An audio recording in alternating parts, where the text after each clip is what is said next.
मैं हूं मुबारक अली और आप देख रहे हैं बोलता राजस्थान। आज हम लक्ष्मणगढ़ विधानसभा क्षेत्र के जाजोद गांव में हैं।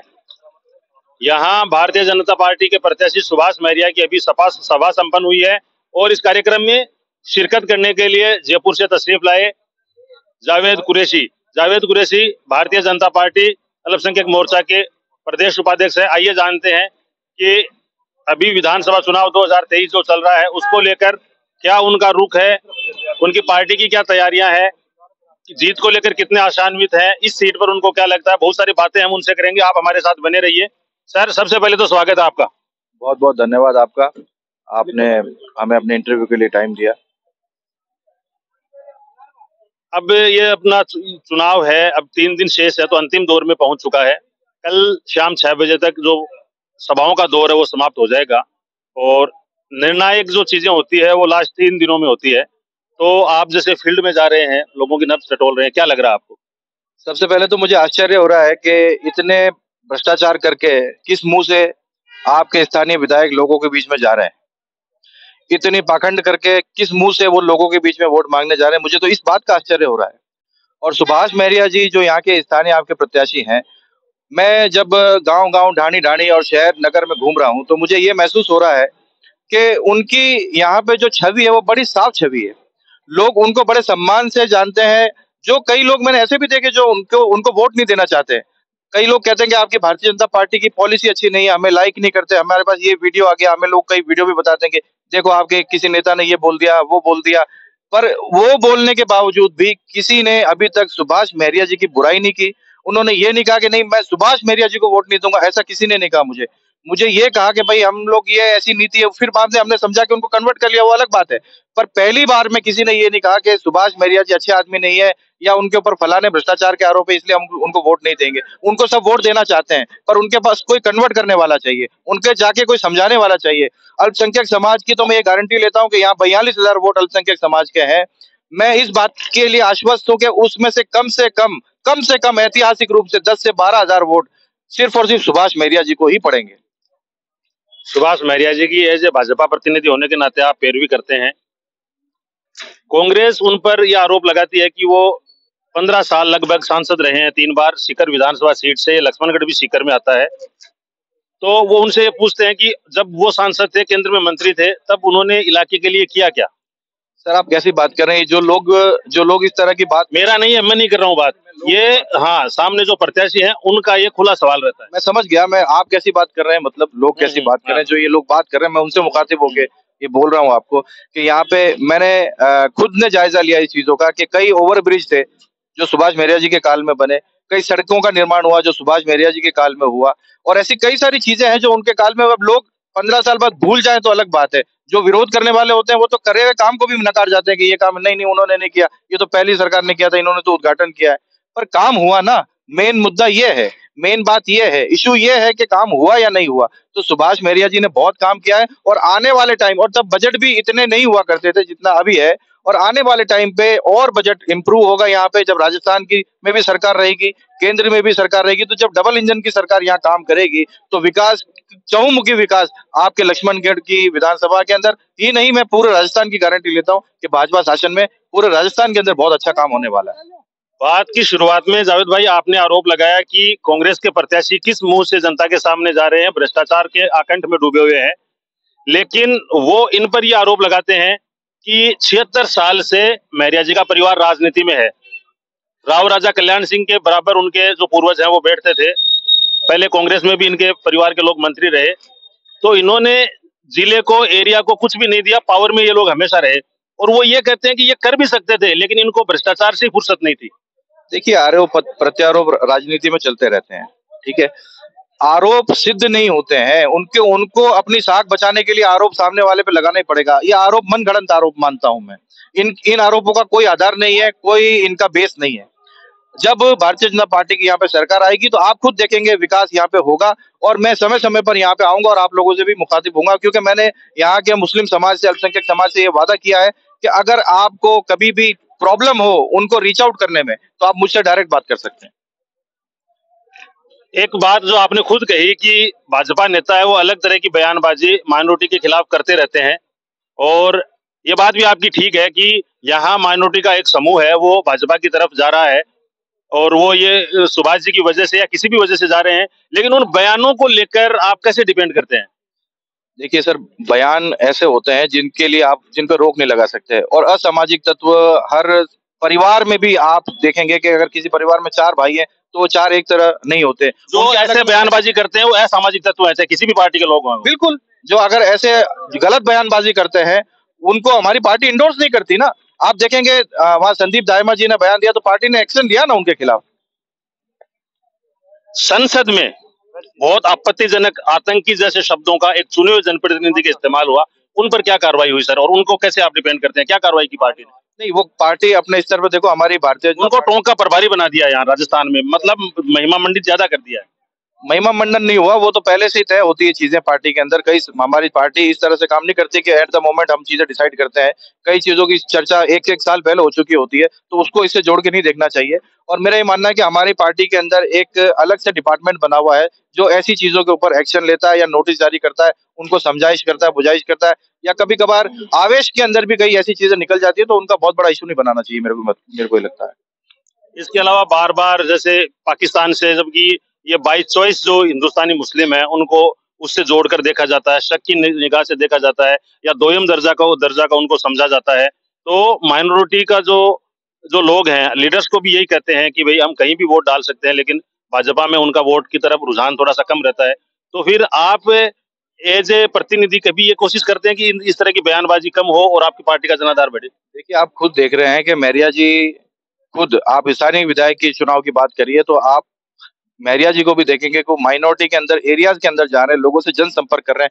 ये रीच आउट नहीं कर रहे तो क्या कर रहे हैं? ये खाई जो कांग्रेस ने पैदा की है, उस खाई को कम करने का प्रयास हम डाउन लेवल से लेकर और अप लेवल तक कर रहे हैं। आपने सुना कि मोदी जी ने अभी थोड़े दिन पहले बयान जारी किया था, जब कैबिनेट की मीटिंग थी, उसमें बयान जारी किया कि आप लोग मुस्लिम समाज के बीच में जाइए, regardless of taking their votes. आप वोट्स की चिंता मत करिए, आप मुस्लिम समाज के लोगों से संपर्क करिए और उनको अपना बनाने की कोशिश करिए।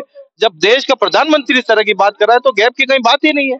और धीरे धीरे ये चीजें कम होगी। मैं जानता हूं कि ये चीजें सबसे पहले पैदा करने वाली पार्टी अगर कोई है तो कांग्रेस पार्टी है, जिसने ये चीज पैदा की है, क्योंकि उनको अपनी राजनीति रोटियां कैसे सेकेंगे वो अगर ये चीज नहीं करेंगे तो। उनके पास यही एक मुद्दा था जिसके कारण वो राजनीति में बने रहना चाहते थे, और उन्होंने इस खाई को बहुत बहुत गहरा किया है। उसको हम कम करने का प्रयास कर रहे हैं। जहां सांप्रदायिक तनाव होता है वहां ऐसे आरोप लगते हैं कि जहां भाजपा की सरकार है वहां वो वर्ग विशेष का पक्ष लेते हैं।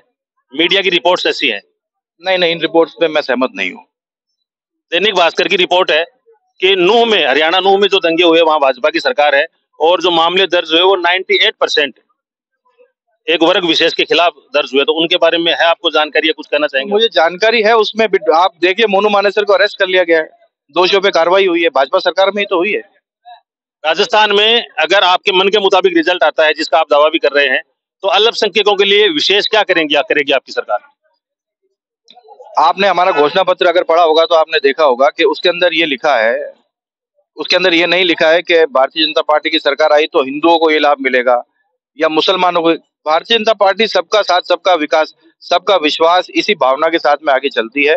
मोदी जी ने यही सिखाया है और यही मूल मंत्र हर सांसद को, विधायक को, सरपंच को, छोटे से छोटे नगर परिषद पार्षद को भी यही मूल मंत्र दिया है कि हमें सबका साथ, सबका विकास और सबका विश्वास, इसी भावना के साथ में आगे काम करना है।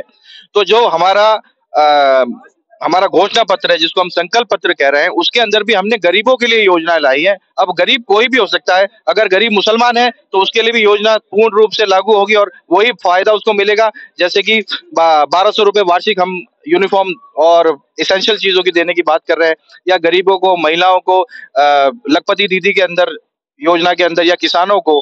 तो हम सारी योजनाओं का समावेश करके हम एक समावेशी सरकार बनाएंगे जो सारे लोगों का विकास एक साथ करेगी। जब विकास होगा तो वो टॉप से लगाकर बॉटम तक हर आदमी को योजना का लाभ मिले, ये हमारी सबसे पहली प्रायोरिटी होगी। एक अंतिम सवाल है जावेद साहब कि भारतीय जनता पार्टी है वो, उसने टिकट वितरण में भी ऐसा आरोप लगता है कि अनदेखी की है माइनॉरिटी की। ये 5 स्टेट हैं, मध्य प्रदेश है, गुजरात है, राजस्थान है, कहीं भी सिंगल व्यक्ति को टिकट नहीं दिया। राजस्थान के परिप्रेक्ष्य में हम बात करेंगे तो उनके टॉप मिनिस्टर जो 2 नंबर की हैसियत में थे वसुंधरा राजे सरकार में, और उन्होंने जो सड़कों का जाल बिछाया उसका लाभ आज भाजपा अपने प्रचार में भी कहीं ना कहीं ले रही है। उसके बावजूद उनका भी टिकट काट दिया गया, तो इतने सारे स्टेट्स में जीरो पर आउट हो गई। आप किसी एक व्यक्ति विशेष की बात मत करिए, क्योंकि ऐसे कई कद्दावर नेता थे जिनका मैं नाम ले लूंगा तो बात लंबी होगी। पर आप सिविल लाइंस में आप अशोक परनामी जी को देख लीजिए, सांगानेर में देख लीजिए, ऐसे कई ऐसी जगह है जहां पे लोग कैबिनेट मिनिस्टर रहे, तो क्या उन्होंने अच्छे काम नहीं किए थे क्या? उनका भी तो टिकट कटा है ना। तो आप सिर्फ एक माइनॉरिटी की बात क्यों कर रहे हैं?